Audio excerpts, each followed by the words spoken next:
Shalom saudara dan saudari. Dalam Alkitab Mazmur 18 berkata, "Ya Tuhan, bukit batuku, kubu pertahananku dan penyelamatku, Allahku, gunung batuku, tempat aku berlindung, perisaiku, tanduk keselamatanku, kota bentengku. Terpujilah Tuhan, seruku, maka aku pun selamat daripada musuhku." Saudara dan saudari, mari kita berdiri bersama untuk melakukan kebaktian. Saudara dan saudari, Tuhan beserta kamu. Tuhan kita adalah Tuhan yang layak diberikan pujian dan penghormatan. Pada saat ini mari kita memberikan pujian dan penyembahan kepada Tuhan melalui lagu-lagu.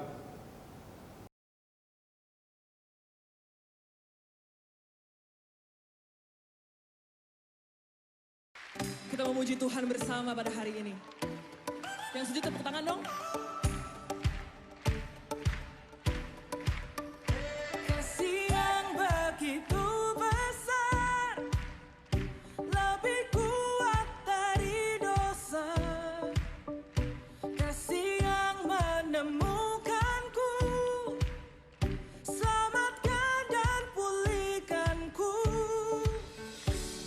Ku naikkan syukurku, ku tak akan berhenti memuji, meninggikan namamu selalu, menari, memuliakanmu. Dibebaskan, dibangkitkan, hidup yang kau beri dan kini hanya untukmu.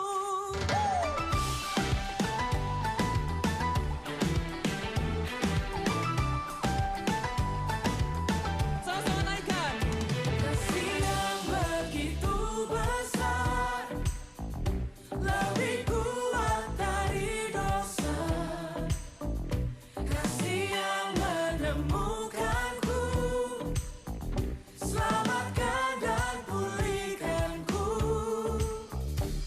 Ku naikkan syukurku, ku tak akan berhenti memuji, meninggikan namamu selalu, menari, memuliakanmu.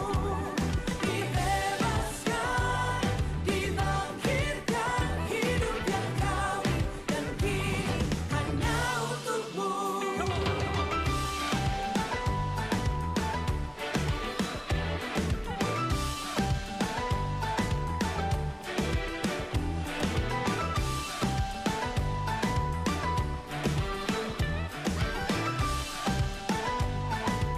Sama-sama naikkan syukur kita. Ku naikkan syukurku, ku naikkan syukurku.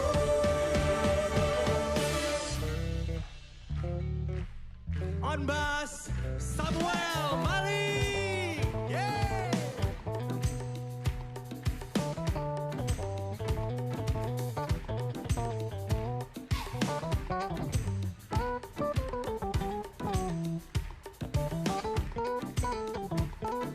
Here we go. Ku tak akan berhenti memuji, meninggikan namamu selalu, menari, memuliakanmu.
tiada yang mustahil bagimu. Kuasamu kuatkanku, dasarku berharap.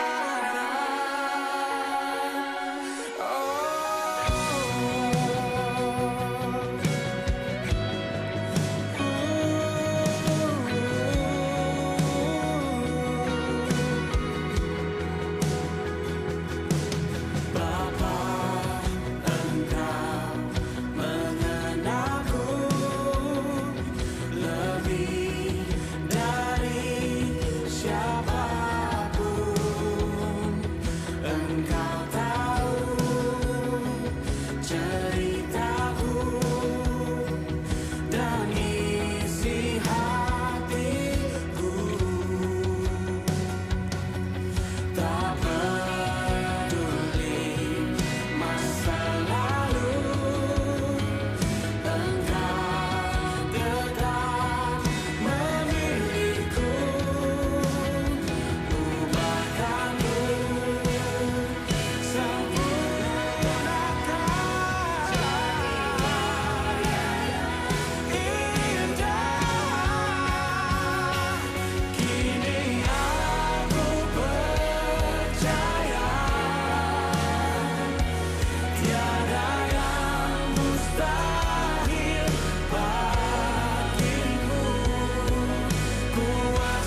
Saudara dan saudari sila duduk. Dan pada waktu ini adalah pembacaan firman Tuhan. Pembacaan kita pada pagi ini dipetik dari surat Paulus kepada jemaat di Efesus, pasal yang ke-6 ayat 14 hingga 20. Begini bunyinya, jadi berdirilah tegap, berikat pinggangkan kebenaran, dan berbaju zirahkan keadilan. Kakimu berkasutkan kerelaan untuk memberitakan Injil damai sejahtera. Dalam segala keadaan, pergunakanlah perisai iman, sebab dengan perisai itu, kamu akan dapat memadamkan semua panah api dari si jahat. Dan terimalah ketopong keselamatan dan pedang roh, yaitu firman Allah, dalam segala doa dan permohonan. Berdoalah setiap waktu di dalam roh, dan berjaga-jagalah di dalam doamu itu dengan permohonan yang tak putus-putusnya untuk segala orang kudus. Juga untuk aku, supaya kepadaku, jika aku membuka mulutku, dikaruniakan perkataan yang benar, agar dengan keberanian aku memberitakan rahasia Injil yang kulayani sebagai utusan yang dipenjarakan. Berdoalah supaya dan keberanian aku menyatakannya sebagaimana seharusnya aku berbicara. Demikianlah firman Tuhan, syukur kepada Allah. Mari kita berdoa. Allah Bapa, kami bersyukur Engkau Tuhan telah meletakkan kami menjadi saksi bagimu pada zaman ini. Kami mendoakan tidak kira apa juga yang berlaku pada zaman ini, iman kami tetap teguh, kami tetap setia menjadi hamba Tuhan. Kami mendoakan supaya Engkau Tuhan juga membentuk iman kami dan kuatkan iman kami. Bantu kami menjadi askar Kristus yang sentiasa berperang bagi kebenaran firman Tuhan. Kami mendoakan supaya sekali lagi firman Tuhan teguhkan iman kami pada pagi ini. Dalam nama Tuhan Yesus kami berdoa. Amin. Shalom, shalom saudara dan saudari. Dalam minggu yang lalu kita telah bersentuh bahwa hidup Kristen berada dalam peperangan rohani. Dan dalam peperangan rohani, perlengkapan adalah sangat penting. Bagi perlengkapan adalah sangat penting bagi setiap askar ataupun tentara.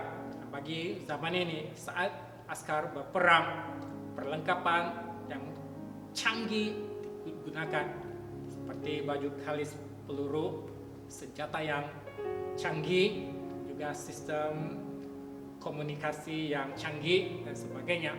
Dan tanpa adanya perlengkapan yang canggih, pastinya sukar untuk melawan musuh yang kuat.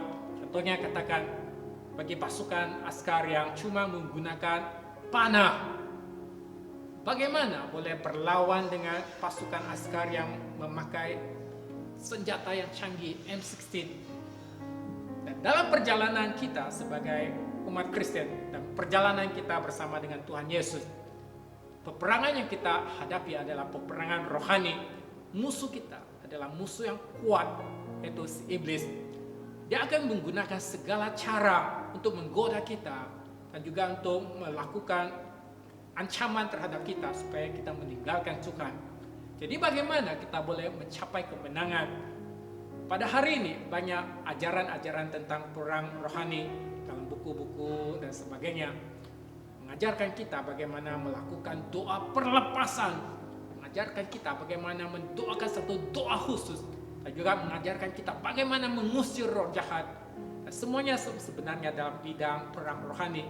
Tapi apa yang kita lihat pada pagi ini adalah ajaran daripada Efesus bab yang ke-6, bagaimana kita terus berjuang, terus bergerak maju sebagai askar Kristus dalam perang rohani ini. Nah, dalam perang rohani ini bukannya melakukan doa perlepasan ataupun doa khusus dan sebagainya, tapi adalah melalui menggunakan ataupun memakai seluruh perlengkapan senjata Allah.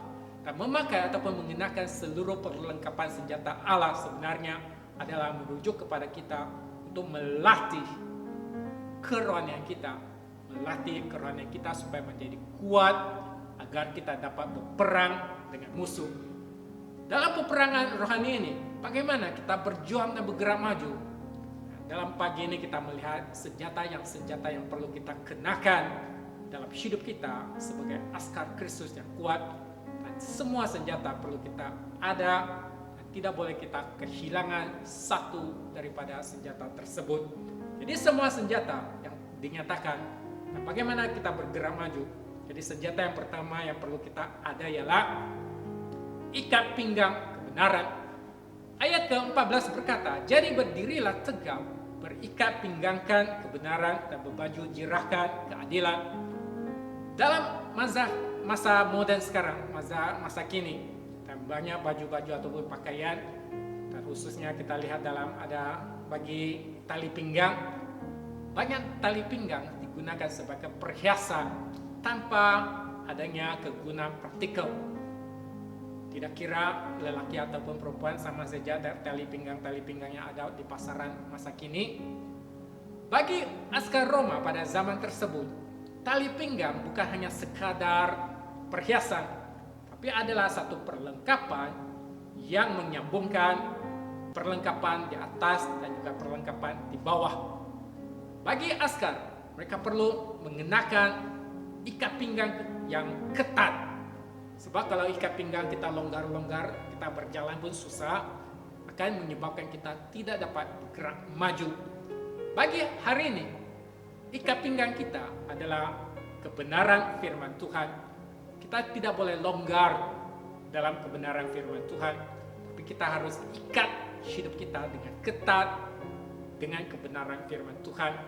Bukan menjadikan kebenaran firman Tuhan sebagai perhiasan. Jadi contohnya bukan berdasarkan berapa ayat Alkitab kamu ketahui. Ada orang boleh menghafal banyak ayat Alkitab. Ada orang boleh menyatakan banyak cerita-cerita tentang Alkitab. Ada orang banyak pengetahuan tentang Alkitab, tapi hidupnya tidak melakukan firman Tuhan. Jadi firman Tuhan, kebenaran Tuhan bukan digunakan sebagai perhiasan, tapi adalah memandang kepada kita bagaimana, berapakah kebenaran firman Tuhan telah kita praktikkan, telah kita lakukan. Dan kita perlu hidup dalam kebenaran firman Tuhan. Dan bagi hidup kita, seandainya kita perlu kuat menjadi askar Kristus yang kuat, terus bergerak maju dan berdiri dengan tegap, harus ada kebenaran firman dalam hidup kita untuk mengawal sifat-sifat dosa kita, untuk membantu kita menjalani hidup yang berkemenangan. Perlengkapan yang kedua adalah baju jirah keadilan. Ayat ke-14 berkata, kita perlu ada berbaju jirahkan keadilan. Baju jirah bagaikan baju kalis peluru pada hari ini. Baju ini ada untuk melindungi bagian dada, khususnya bagian jantung dan juga organ dalaman. Sebab jantung ini adalah sangat penting dalam organ di dalaman kita. Dan jantung berperanan untuk menyalurkan darah ke seluruh badan kita. Dan maksudnya jantung ini akan memberikan kita hidup. Seandainya jantung kita tidak berdenyut, maka maksudnya kita mati, tiada nyawa. Beginilah bagaimana Tuhan menggunakan keadilan sebagai baju jirah untuk melindungi kita, khususnya hidup rohani kita, jantung rohani kita. Dan Tuhan menggunakan keadilan melalui pengorbanan Tuhan Yesus di atas kayu salib, melalui darah Tuhan Yesus untuk menyucikan kita. Jadi saat kita percaya kepada Tuhan Yesus, Tuhan menganggap kita sebagai orang yang adil, orang yang kudus. Kita tidak lagi dalam cengkaman dan kawalan dosa-dosa. Bagi kita perlu sentiasa adanya keselamatan di dalam Tuhan Yesus. Sebab bila di dalam Tuhan Yesus kita dijadikan sebagai orang yang kudus, kita dianggap sebagai orang yang benar, orang yang adil. Dan yang ketiga, perlengkapan yang kita perlu ada adalah kasut Injil damai sejahtera. Ayat ke-15 berkata, kakimu berkasutkan kerelaan untuk memberitakan Injil damai sejahtera. Pada hari ini, tidak kira berapa perlengkapan senjata yang kita ada. Mungkin kita ada banyak perlengkapan dalam badan kita. Tapi seandainya tiada kasut, maka kita tidak dapat bergerak maju. Jadi kita tidak boleh berjalan dengan selesa kalau tidak kasut. Dan Tuhan ketahui, dan hati Tuhan adalah ingin menjadikan kita sebagai askar Kristus. Maka Tuhan memberikan kita kasut Injil damai sejahtera, supaya kita saat kita bergerak berjalan dalam kehidupan kita, kita membawakan damai sejahtera Tuhan kepada orang yang lain. Selain daripada damai sejahtera yang kita miliki, kita juga membawakan damai sejahtera kepada orang lain, supaya orang ramai berdamai dengan Tuhan. Kasut Injil damai sejahtera memperingatkan kita saat kita berjalan, maksudnya dalam kehidupan kita, segala tingkah laku kita haruslah sepadan dengan ajaran dalam Injil. Kita dalam hidup kita tidak boleh melakukan kehidupan kita yang jauh daripada ataupun di luar daripada ajaran Injil ini. Jadi kehidupan kita bagaikan satu Injil yang sentiasa menyampaikan kabar kepada orang lain. Kita juga memperingatkan kita dalam hidup kita, adakah kita membawakan Injil damai sejahtera ini kepada orang lain. Jadi saat orang melihat dalam hidup kita, apakah mereka melihat buah-buah Injil dalam hidup kita? Apakah mereka juga dapat menerima Injil disebabkan mereka melihat buah-buah Injil dalam hidup kita? Jadi saat kita percaya kepada Tuhan Yesus adalah sangat penting, kita perlu perhatikan diri kita setiap hari. Apa yang kita katakan dalam bahasa kita, apa yang kita pikirkan, dan bagaimana kelakuan kita. Adakah hidup kita menjadi satu tarikan kepada orang lain untuk percaya kepada Tuhan Yesus? Atau hidup kita menjadi satu batu sandungan kepada orang dan menyebabkan orang tidak mau datang kepada Tuhan Yesus? Hidup kita perlu sentiasa menjadi menyampaikan Injil Kristus kepada orang yang lain, dari gunakan bahasa, dari perkataan untuk menyampaikan Injil, dan juga gunakan tingkah laku kita untuk menyampaikan Injil Kristus kepada yang lain. Pada tahun ini adalah satu tahun yang sangat mencabar, dan bagi kebanyakan dalam aktiviti gereja tidak dapat dilakukan. Dan pada tahun ini musim Christmas yang akan datang, kita juga tidak dapat melakukan caroling seperti masa lalu. Satu kumpulan yang besar kita keluar untuk membuat caroling. Tapi pada tahun ini saya juga mendorong, sungguh pun dalam lingkungan bilangan yang sedikit, mungkin Anda sendiri ataupun ahli keluarga Anda sendiri. Jadi kita juga boleh mengadakan kumpulan caroling sendiri, keluarga sendiri, untuk menyampaikan Injil ini kepada saudara mara kita, kepada kawan-kawan baru kita. Jadi kita juga perlu menyampaikan Injil damai sejahtera ini kepada orang yang lain. Bawakan Injil berita baik ini kepada kawan-kawan kita. Dan yang keempat, bagi perlengkapan senjata yang perlu ada dalam hidup kita adalah perisai iman. Ayat ke-16 berkata, dalam segala keadaan pergunakanlah perisai iman, sebab dengan perisai itu kamu akan dapat memadamkan panah api dari si jahat. Dalam zaman Roma pada masa tersebut, saat mereka berperang, mereka sentiasa menggunakan panah api. Jadi dalam ayat di sini mengatakan Tuhan menggunakan perisai iman untuk memadamkan semua panah api dari si jahat.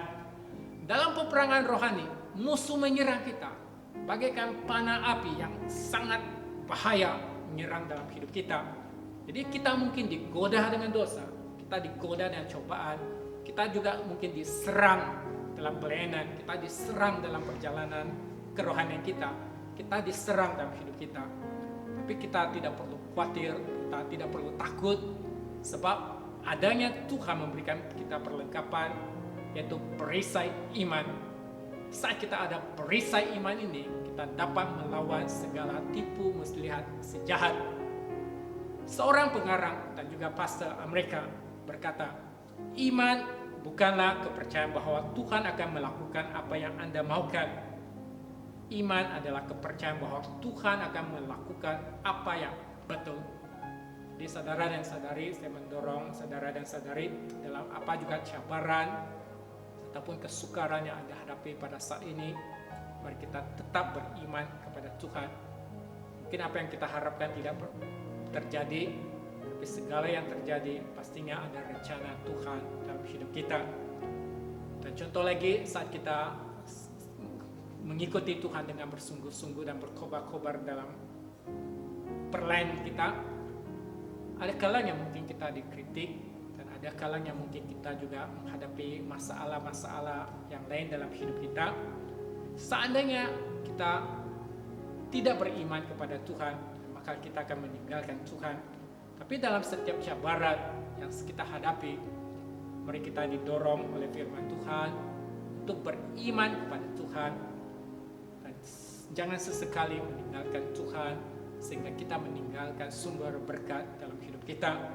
Dalam Alkitab mengatakan, setiap mereka yang beriman, tidak kira dalam apapun juga keadaan, sungguh pun kita diserang dengan segala macam pedang, kita diserang dengan berbagai kesukaran dan cabaran, sesungguh pun adanya penderitaan yang datang, semuanya ini tidak akan dapat memisahkan kita daripada kasih Kristus. Dengan iman, kita tetap dapat berdiri dengan teguh di dalam Tuhan. Saudara dan saudari, kita beriman kepada Tuhan setiap waktu. Dan yang kelima, kita perlu perkenakan ketopong keselamatan untuk menjadi seorang askar Kristus. Ayat ke-17 berkata, dan terimalah ketopong keselamatan dan pedang roh, yaitu firman Allah. Dalam peperangan, askar-askar akan memakai ketopong keselamatan. Nah, ini adalah bagaikan kita memakai helmet motosikal saat kita menunggang motosikal. Helmet ini adalah berat sedikit, adanya rasa panas, tapi helmet ini akan memberikan perlindungan kepada kepala kita. Dan kepala ini sebenarnya juga membawakan maksud untuk mengawal segala pemikiran kita dalam hidup kita. Jadi kepala adalah sangat penting, termasuklah segala pemikiran-pemikiran kita. Bagi Tuhan memberikan kita ketopong keselamatan. Dan bagi ketopong ini sebenarnya adalah untuk melindungi segala pemikiran kita, supaya pemikiran kita sentiasa dilindungi. Sebab si iblis ini seringkali untuk datang untuk attack, untuk menyerang minda kita, menyerang pemikiran kita, sehingga kita memikirkan hal-hal duniawi, sehingga kita memikirkan dosa-dosa lebih daripada Tuhan dan kerajaan Tuhan. Dan si iblis ini juga menggirang pemikiran kita supaya kita rasa ragu-ragu terhadap Tuhan, khususnya dalam saat kita dalam keadaan yang sukar. Dan contohnya bagaimana iblis serang pemikiran kita. Ada kalanya kita terjatuh dalam dosa dengan tidak sengaja. Sungguh pun kita kembali kepada Tuhan dan bertaubat. Tapi iblis ini sentiasa serang minda kita, serang pemikiran kita. Musuh kita, si iblis mungkin meletakkan satu pemikiran yang sebegini. Kamu sudah berdosa, kamu tidak guna lagi, kamu tidak akan dipakai oleh Tuhan lagi. Seandainya kita ikuti pemikiran yang negatif ini yang datang dari si iblis, pastinya kita akan meninggalkan Tuhan. Jadi dalam ayat di sini memperingatkan kita, perkenakan ketopong keselamatan. Maksudnya kita ingatkan keselamatan Tuhan pada setiap waktu. Tidak kira apa juga keadaan yang berlaku dalam hidup saya. Sungguh pun saya berdosa. Asalkan saya bertaubat dan kembali kepada Tuhan, saya masih diselamatkan oleh Tuhan. Dan dengan sedemikian, kita perlu perkenakan keselamatan Tuhan dalam hidup kita. Jadi apa juga cabaran ataupun masalah yang berlaku dalam hidup saya ingatkan Tuhan, di dalam Tuhan ada keselamatan. Saya tidak tinggalkan Tuhan. Di dalam dosa, dalam godaan, dalam apa juga cabaran, saya tetap pegang kepada Tuhan dan kembali kepada Tuhan. Sebab saya ketahui hanya ada keselamatan di dalam Tuhan. Jadi inilah satu keselamatan yang perlu kita pegang teguh dalam hidup kita sebagai seorang askar Kristus. Dan yang keenam, kita perlu perkenakan pedang roh. Ayat ke-17 berkata, kita perlu ada terima pedang roh, yaitu firman Allah. Selain daripada 5 perlengkapan untuk mempertahankan diri. Tuhan juga memberikan satu perlengkapan untuk menyerang musuh, yaitu pedang roh, yaitu firman Allah. Firman Allah adalah satu senjata untuk menyerang dan juga untuk mempertahankan diri. Tetapi senjata Tuhan ini, yaitu firman Tuhan, perlu digunakan di bawah pimpinan roh, barulah mendatangkan kuasa. Firman Tuhan tidak boleh dipakai di luar konteks. Contohnya bagaimana dipakai di luar konteks? Contohnya kita ketahui dalam buku 1 Yohanes bab 1 ayat 9 ada berkata, Tuhan menjanjikan akan mengampuni dosa-dosa kita. Jadi seandainya kita katakan ada janji Tuhan akan mengampuni dosa, maka saya sentiasa hidup dalam dosa-dosa. Jadi hari ini saya buat dosa, saya bertaubat. Besok saya lakukan dosa lagi, saya bertaubat. Minggu depan buat lagi dosa yang sama, bertaubat lagi. Kita seringkali hidup dalam dosa-dosa. Sebenarnya kita sedang menggunakan firman Tuhan di luar konteks. Sebab kita perlu ketahui, hati Tuhan terhadap umatnya adalah menjadi umat yang kudus. Saat kita berdepan dengan cabaran, berdepan dengan serangan musuh, adalah penting perkenakan firman Tuhan. Kita lihat bagaimana Tuhan Yesus melawan pencobaan si iblis dengan firman Tuhan. Dan bagaimana Tuhan juga menyerang si iblis dengan firman Tuhan. Ini memperingatkan kita ada sangat penting. Baca Alkitab, berdoa, baca Alkitab, lakukan firman Tuhan. Biarkan firman Tuhan memimpin dalam perjalanan rohani dan juga memimpin dalam kehidupan hari kita, sehingga kita sentiasa menjadi askar Kristus yang berkemenangan. Jadi sudahkah saudara dan saudari baca Alkitab hari ini? Mari kita lakukan setiap hari baca firman Tuhan, lakukan firman Tuhan. Dan yang ketujuh, selain daripada perlengkapan-perlengkapan yang ada, satu hal yang kita tidak boleh kurang adalah berdoa setiap waktu. Ayat ke-18 berkata, berdoalah setiap waktu di dalam roh dan berjaga-jagalah di dalam doamu itu, dan dengan permohonan yang tak terputus-putus untuk segala orang kudus. Seorang Padre England berkata, kita tidak boleh hanya percaya kepada perlengkapan senjata Allah, tapi kepada Allah yang memberikan perlengkapan senjata ini. Karena semua senjata kita hanya menjadi kuat melalui Tuhan. Setelah kita memperkenalkan seluruh perlengkapan senjata, kita perlu berdoa, sebab doa menandakan kita bersandar kepada Tuhan. Tanpa doa, perlengkapan senjata kita tidak dapat berfungsi dengan baik. Jadi dalam ayat ke-18 memperingatkan kita berdoa setiap waktu. Tidak kira masa, tidak kira cara berdoa, tapi ada satu hal yang penting, yaitu tekun dalam doa, bersabar dalam doa, hari-hari berdoa, tekun dan bersabar menantikan segala sesuatu daripada Tuhan. Doa yang berkuasa bukannya disebabkan Anda telah mendengar banyak khotbah-khotbah dengan doa, bukannya disebabkan Anda telah mengikuti dalam satu konferensi doa, tapi doa yang berkuasa adalah perlu kita bayar segala waktu kita perlu bayar kos kita untuk datang kepada Tuhan. Jadi doa yang berkuasa memerlukan kita bangun pagi, awal pagi untuk berdoa setiap hari. Doa dalam diri kita, doa dalam rumah, dan doa juga dalam persekutuan doa dan sebagainya. Tanpa doa, pastinya kita tidak dapat mengalami kuasa doa. Kita tidak dapat mengalami kemenangan dalam hidup kita dan dalam perjalanan rohani kita. Jadi saudara dan saudari, kita perlu berdoa sentiasa. Dalam ayat di sini juga memperingatkan kita, jangan hanya doakan untuk diri sendiri. Doakan juga untuk saudara dan saudari kita. Doakan untuk mereka yang hamba-hamba Tuhan. Doakan mereka, setiap mereka yang berada dalam perang rohani. Sebab dalam perang rohani, kita bukan hidup keseorangan. Kita perlu saling mendorong, saling mendoakan, saling memberkati.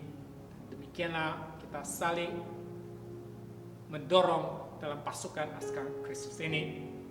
Bagi saudara dan saudari mungkin ada di antara kita sedang menghadapi perang rohani dalam hidup Anda, mungkin disebabkan oleh godaan dosa. Mungkin juga Anda jatuh ke dalam dosa dengan tidak sengaja. Dan iblis ini sentiasa mengganggu pemikiran Anda dan sentiasa menyebabkan Anda ragu-ragu terhadap Tuhan dan sebagainya. Mungkin juga Anda lemah dalam iman disebabkan cabaran masa kini. Mungkin juga Anda berputus asa dalam sesetengah aspek dalam kerohanian Anda. Saudara dan saudari, ini adalah peperangan rohani. Musuh kita kuat, tapi kita tidak perlu takut. Sebab Tuhan kita adalah Tuhan yang lebih kuat daripada iblis. Kita dapat menjadi pemenang di dalam Tuhan Yesus.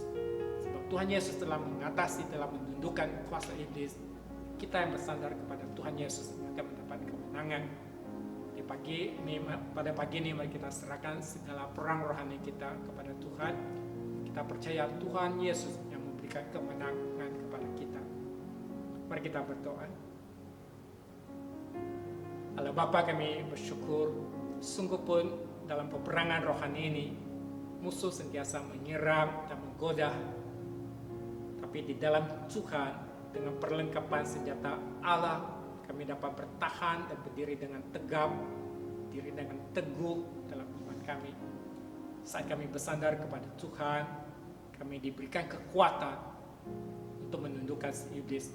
Kami mendoakan supaya Tuhan bantu kami sentiasa ingat akan keselamatan yang Tuhan berikan, beriman kepada Tuhan, adanya firman Tuhan yang memimpin dalam perjalanan hidup kami. Bantu kami sentiasa berdoa supaya kami sentiasa dikuatkan dalam iman kami.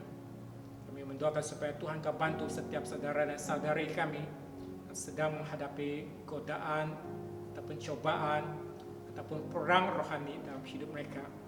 Kami mendoakan supaya Tuhan memberikan kekuatan kepada mereka untuk tetap bersandar kepada Tuhan sehingga mereka diteguhkan dalam iman mereka. Ya Bapa, berkati setiap saudara dan saudari kami. Bantu kami untuk berdiri dalam teguh di dalam Tuhan Yesus. Menjadi askar Kristus yang berkemenangan. Dalam nama Tuhan Yesus kami berdoa dan mengucap syukur. Amin.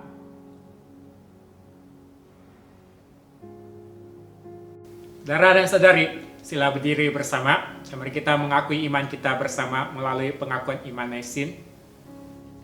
Saya percaya kepada Allah yang Esa, Bapa yang Maha Kuasa, pencipta langit dan bumi, yang dapat dilihat dan yang tidak dapat dilihat. Saya percaya kepada Tuhan Yesus Kristus, Anak Tunggal Allah yang kekal diperanakan oleh Bapa. Allah daripada Allah, terang daripada terang, Allah benar daripada Allah benar. Dia diperanakan, bukan dijadikan, sebab dia satu dengan Bapa. Maka segala sesuatu dijadikan olehnya.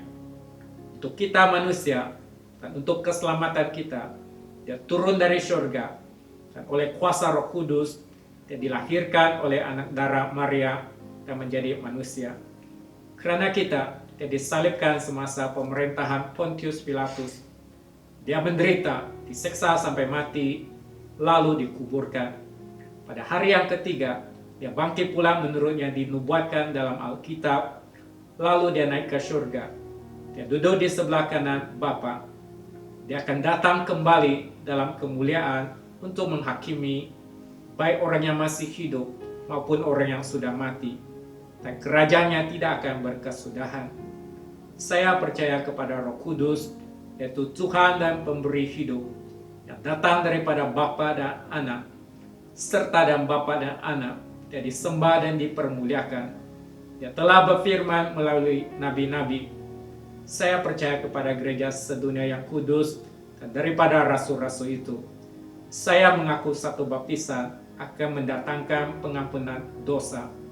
Saya menantikan kebangkitan orang mati dan kehidupan dalam dunia yang akan datang. Amin. Saudara dan saudari, sila duduk. Pada waktu ini adalah doa syafaat. Mari kita berdoa untuk beberapa bahan doa pada pagi ini. Pertama, bersyukur kepada Tuhan Yesus kerana segala kuasa kegelapan telah pun ditakluki oleh kemenangannya di atas kayu salib. turut bersyukur kerana di dalam Dia kita menjadi seorang pemenang. Kedua, berdoa untuk perlindungan Tuhan ke atas gereja dan tanah air kita. Segala bentuk tipu muslihat dan kekacauan yang berasal daripada kuasa kegelapan atas kehidupan rohani, politik, ekonomi dan sebagainya dipatahkan dalam nama Tuhan Yesus. Ketiga, berdoa untuk umat Tuhan agar sentiasa menggunakan seluruh perlengkapan senjata Allah, hidup dalam kebenaran dan keadilan, memberitakan Injil, beriman dalam segala keadaan, hidup dalam kuasa firman dan doa. Mari kita berdoa bersama-sama.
Saudara dan saudari, pada saat ini mari kita mengakui dosa kita di hadapan Tuhan. Allah yang penuh belas kasihan, Bapa kami di surga, Pencipta kami dan Hakim kami, kami telah berdosa terhadap Engkau dan terhadap sesama manusia, baik dalam pikiran, perkataan, dan perbuatan, melalui kelalaian, kelemahan, dan kesalahan yang disengajakan. Kami sekarang bertaubat dan benar-benar menyesal sebab kesalahan kami. Bapa, ampunilah kami demi Anakmu, Yesus Kristus yang telah mati untuk kami. Kuatkanlah kami supaya dapat mengasihi dan mentaati-Mu dalam kehidupan yang baru. Melalui Yesus Kristus Tuhan kami. Amin. Saudara dan saudari, mari kita berdoa seperti yang diajarkan oleh Tuhan Yesus. Bapa kami di surga, kuduskanlah nama-Mu, datanglah kerajaan-Mu, jadilah kehendak-Mu di bumi seperti di surga. Berikanlah kami pada hari ini makanan kami sehari-hari. Ampunilah kami akan dosa-dosa kami, seperti kami juga mengampuni orang yang bersalah kepada kami. Janganlah membawa kami ke dalam pencobaan, tapi lepaskanlah kami daripada yang jahat. Karena Engkaulah yang mempunyai kerajaan, kuasa dan kemuliaan, sekarang dan selama-lamanya. Amin. Mari kita menerima berkat Tuhan. Setuasa Allah yang melebihi pengertian manusia memelihara hati dan jiwa kamu di dalam pengetahuan dan kasih Allah dan anaknya Yesus Kristus Tuhan kita. Dan berkat Allah yang Maha Kuasa, Bapa, Anak, dan Roh Kudus beserta dengan kamu dan tinggal serta dengan kamu sampai selama-lamanya. Amin. Saudara dan saudari, pergilah dengan damai sejahtera dan layanilah Tuhan dalam nama Kristus. Amin. Mari kita berdiri bersama. Kita akhiri kebaktian kita dengan menaikkan sebuah lagu kepada Tuhan Allah kita.